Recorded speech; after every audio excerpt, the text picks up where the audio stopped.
For Nebraska basketball, this is a new feeling.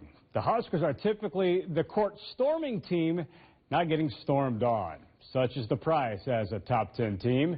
Tuesday's loss at Iowa has shaken some fans' confidence as the season starts to shift course.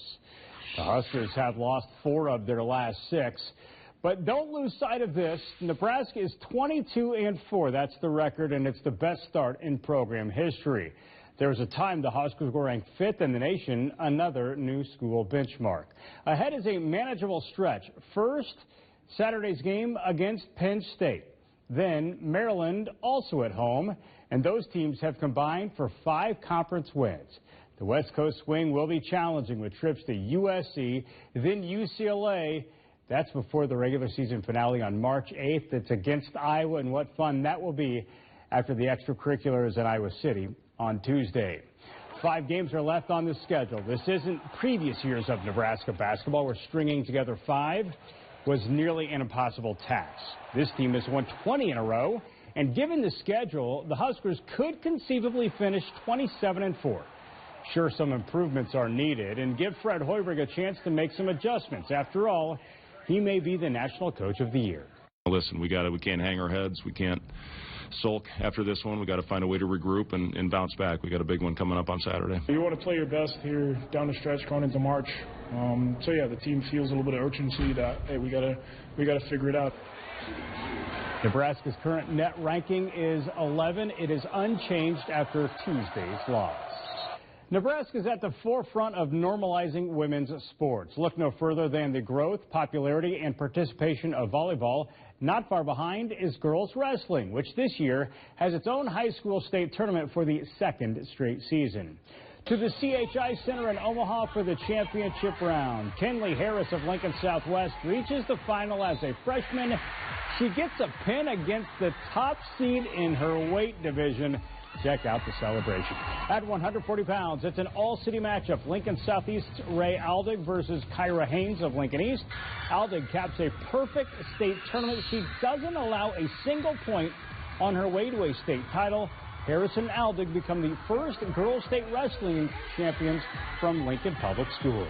I've been working for this since my freshman year, and yeah, it feels really cool.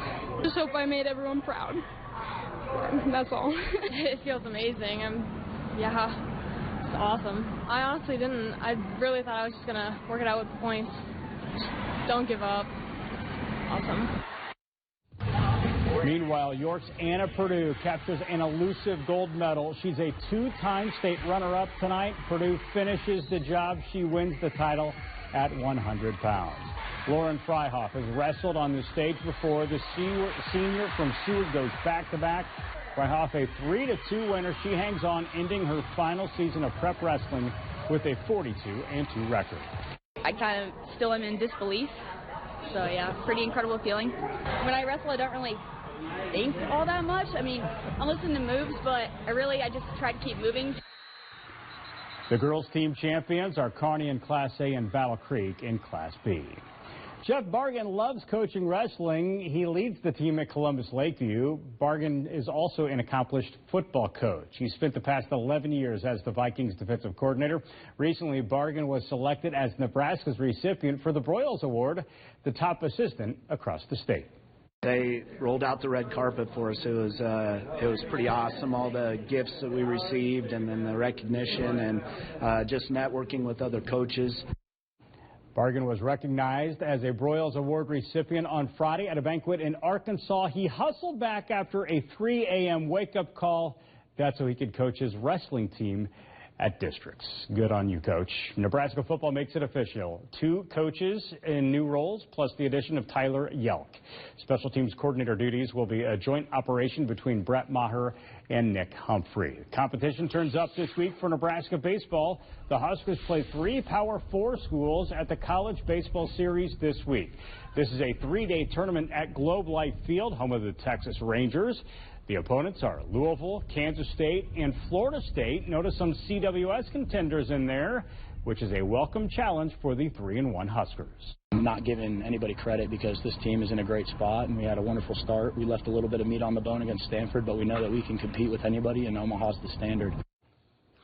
College basketball tonight in the capital city. Nebraska Wesleyan with its home finale at Snyder Arena. Christian Wynn creates an open look for Nick Howard. The senior switches, making it a one-point game. Now the Prairie Wolves in transition. 2-on-1. It's an alley-oop. Neil Mosser through Kason Simpson. NWU takes the lead. Wynn goes for 13 points. The Lincoln Northeast grad nails the three. Nebraska Wesleyan wins at 81-71. In the GPAC, Concordia falls at home while Hastings College wins on a buzzer beater by Micah Henricks. Concordia women, meanwhile, pick up their 22nd win of the season.